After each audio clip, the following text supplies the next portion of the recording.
Greetings, my companions at the UUCH, and thank you for taking the time to listen to my thoughts and to this reflection that I've come up with on the 2020 COVID-19 pandemic.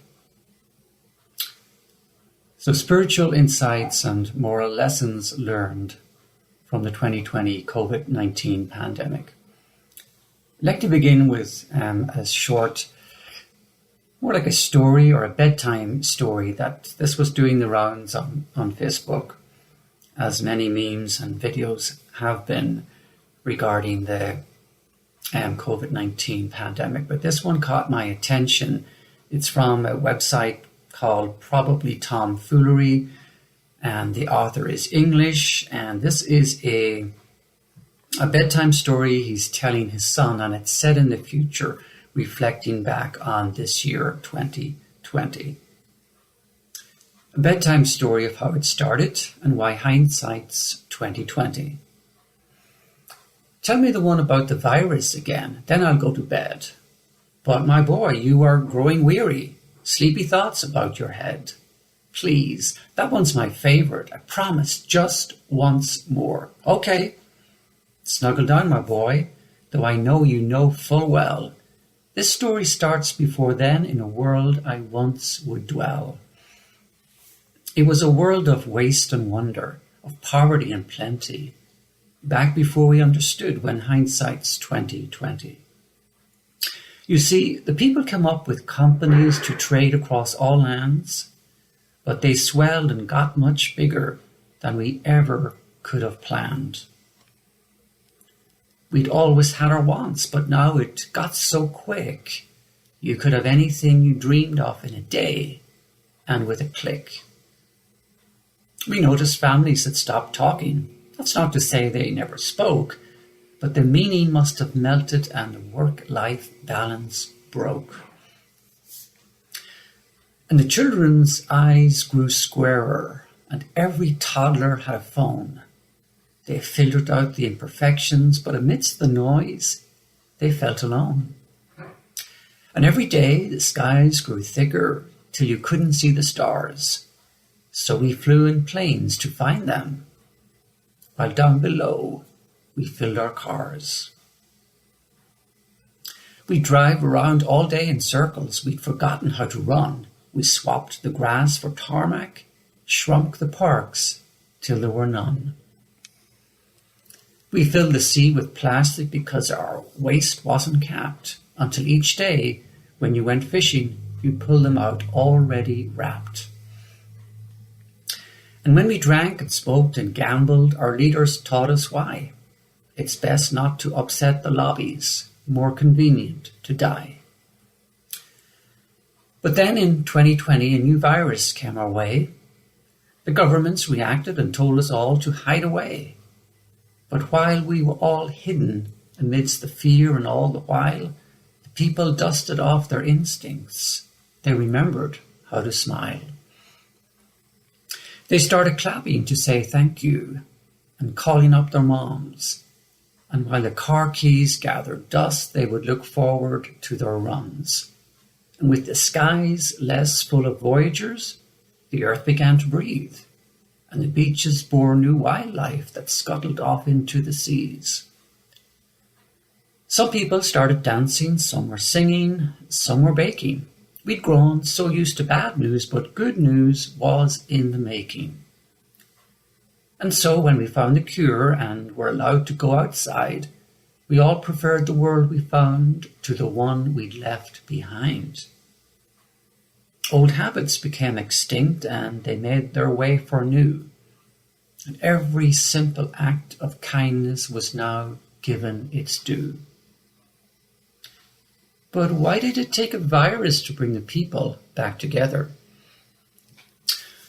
Well, sometimes you've got to get sick, my boy, before you start feeling better. Now lie down and dream of tomorrow and all the things that we can do. And who knows? If you dream hard enough, maybe some of them will come true. We now call it the Great Realization. And yes, since then there have been many. But that's the story of of how it started and why hindsight's 2020. So if you'd like to, watch this video, it's quite moving and stirring. It has beautiful imagery and music accompanying the bedtime story. It's called The Great Realization, and you'll find it on YouTube. Okay, so I have 3 more sections left in my reflection. And so I do have a roadmap, so I definitely plan on coming into land at some point. Okay, so the first section really is what I'm calling a brief summary of the questions and frustrations the pandemic so far has left me with. And really what I'm doing here, I'm naming them, getting them out of my system and moving on. I don't have the answers or the solutions, and I don't want to politicize, my reflection at this point. So I have 6 main, call them frustrations or grievances. So I just share them with you for you to ponder and consider on your own. The first one, and this is a quote from an article by a very reputable Irish journalist who writes for the Irish Times, and he wrote quite a long article which really was a European perspective on what's happening here in the United States in relation to the pandemic and how we're handling it. So this is just one short quote from his article. The US went into the coronavirus crisis with immense advantages. Precious weeks of warning about what was coming, the world's best concentration of medical and scientific expertise, effectively limitless financial resources, a military complex with stunning logistical capacity, and most of the world's leading technology corporations. Yet it managed to make itself the global epicenter of the pandemic. So that's a everyday frustration and question that I simply live in, trying to tease out and address the answers. Okay. My second concern or frustration, the confusion, division, and deprivation our people have endured under an administration that is more invested in partisan bickering, profiteering, and tribalism than coming together in a spirit of loving solidarity to save lives. It seems to me that our, as I see it, corrupt and dysfunctional leadership has torn apart an already deeply polarized nation. Thirdly, I'm aghast at the widespread mixed messages and irresponsibility by many governors across the country in terms of how they directed their residents regarding a stay-at-home order and the closure of non-essential businesses. For example, at the very end of March, 15 Republican governors had failed to order people to stay at home or to close non-essential businesses. In Alabama, for example, it was not until April 3rd that Governor Kay Ivey finally issued a stay-at-home order. April 3rd. Fourth on my list, I'm frustrated by the many science-denying conspiracy theorists, like the producers of Plandemic, that's had to be removed from YouTube hundreds of times because of its inflammatory, unverifiable, and misinformational nonsense. Fake news and dangerous misinformation does nothing but fan the flames of irrational behavior and divisive fundamentalism. And that's why we have far-right white supremacists marching on our streets, pontificating that we've all been misled and things need to return to normal immediately. Okay, fifth on my list, our healthcare system as a whole, it seems to me, was ill-prepared to handle the crisis we're now just beginning to come out of. Not testing frontline healthcare workers as a priority, or providing them with enough PPE gear and firing those who provided their own, is only the tip of the iceberg in terms of the deficiencies the pandemic exposed in our healthcare system.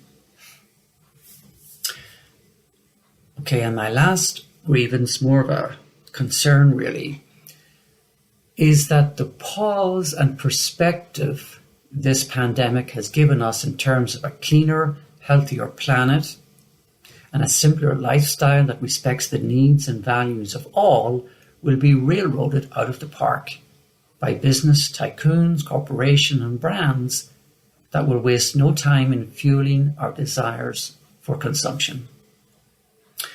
So we most likely need to brace ourselves for marketing campaigns on steroids as they try to convince us that life is normal again and this was only a minor interruption. Okay. As I said, it's not my purpose here to, unravel these complex and anomalous issues. To invest time and energy in this would be to politicize and taint the overall focus of my reflection here, and that is healing and spiritual moral awakening. And on that note, I'd now like to share with you a few thoughts on what I consider the moral questions we now face. And I'm going to begin here also with a quote. And this is taken from, many of you may remember the Conversation with Bill Moyers series. I think it was a TV series some years ago.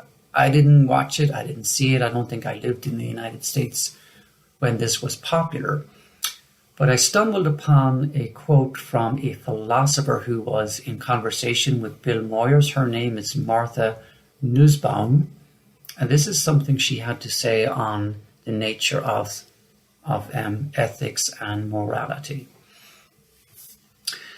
The condition of being good is that it should always be possible for you to be morally destroyed by something you couldn't prevent. To be a good human being is to have a kind of openness to the world, an ability to trust uncertain things beyond your own control, that can lead you to be shattered in very extreme circumstances for which you are not to blame.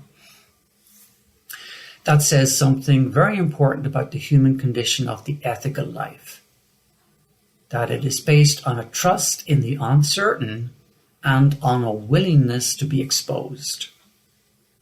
It's based on being more like a plant than like a jewel, something rather fragile, but whose very particular beauty is inseparable from its fragility. So,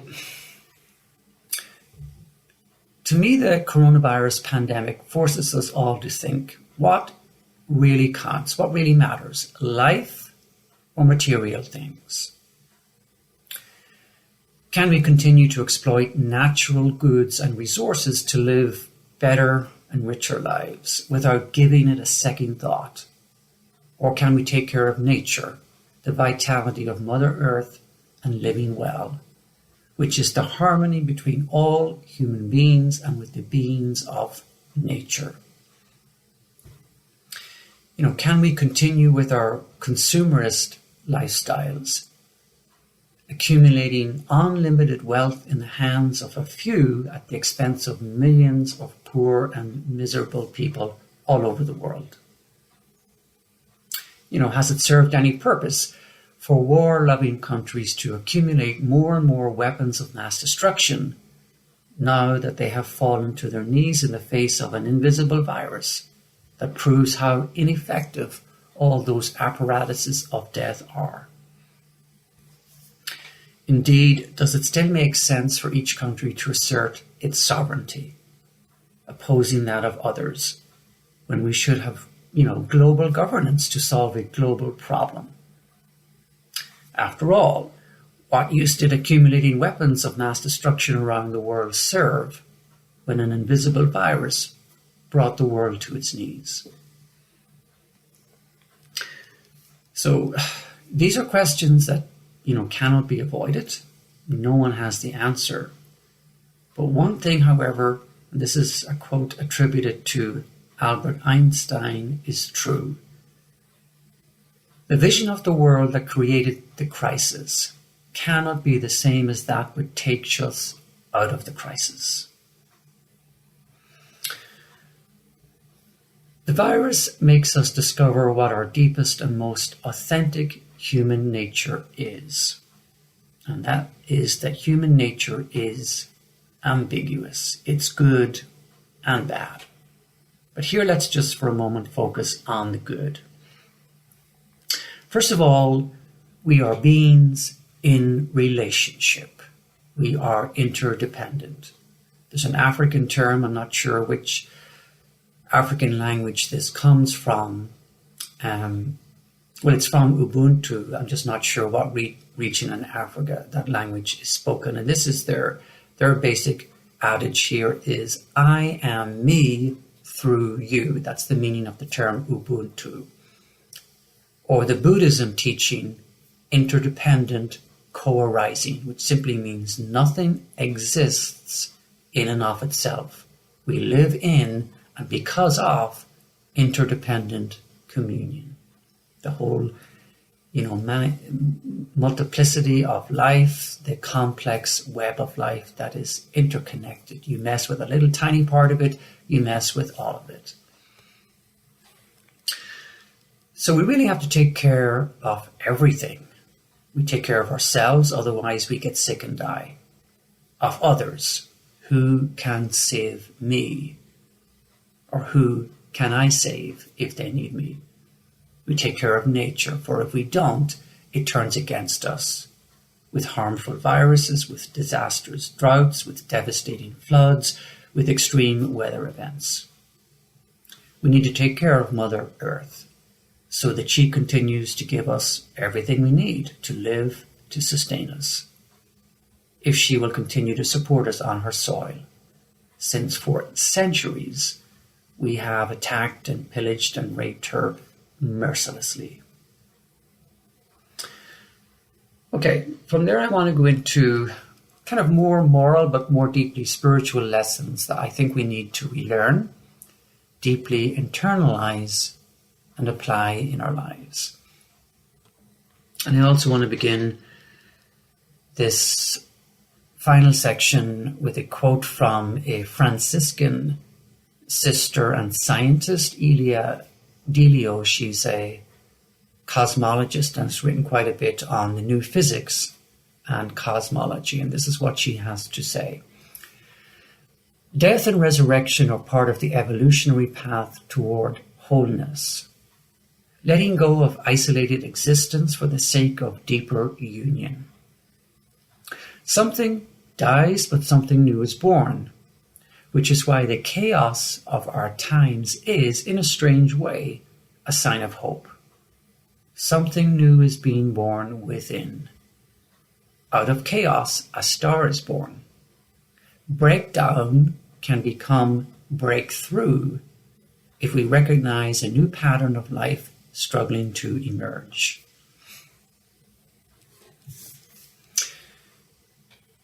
We may never know the exact origin, timing, or circumstances of the outbreak of this particular pandemic, but everything points to the sale and consumption of wild animals, the pangolin in particular, at wet markets in China. The pangolin was most likely infected with the virus by a bat, and bats are well known and studied for the countless viruses they carry.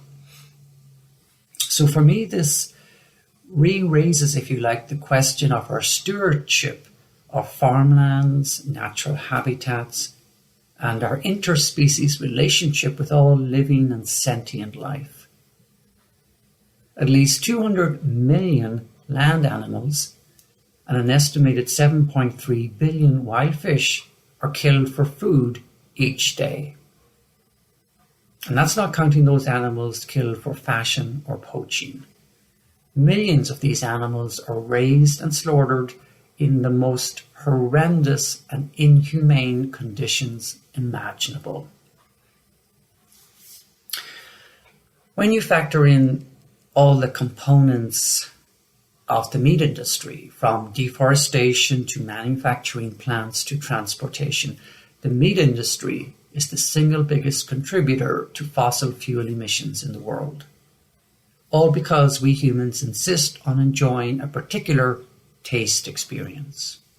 Point being, it's time to reimagine and cultivate a renewed and more awakened relationship with the living natural environment we can no longer pillage and rape for our excessive and consumptive needs. Amidst all the fear, panic buying and irrational behaviours that the pandemic has unleashed, much kindness, compassion, care for others and meditative practices have been born.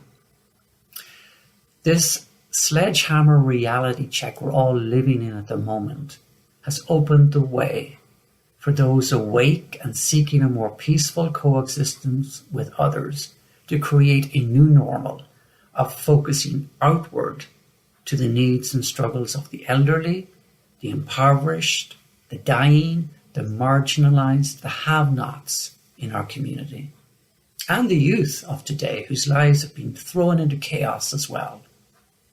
How can we help them, guide them, heal and protect them? Just a few final thoughts. Whether the global spread of the COVID-19 virus is some kind of karmic imprint of human misadventure or virulent, toxic collective consciousness manifesting itself in illness and disease, one thing is clear. To again share the wisdom of Albert Einstein from earlier, where he says, the vision of the world that created the crises cannot be the same as that which takes us out of the crisis. I think we need to hold on to that. Along with daily meditation, self-reflection, informing ourselves from trustworthy sources and reaching out to be of whatever service we can be to our neighbours and community. The one spiritual practice that this pandemic urges us to embrace, I believe, is that of restraint and simplicity of lifestyle. Simplify, simplify, simplify were Henry David Thoreau's 3 rules for living a life in harmony with nature, that is, within our own and Earth's means.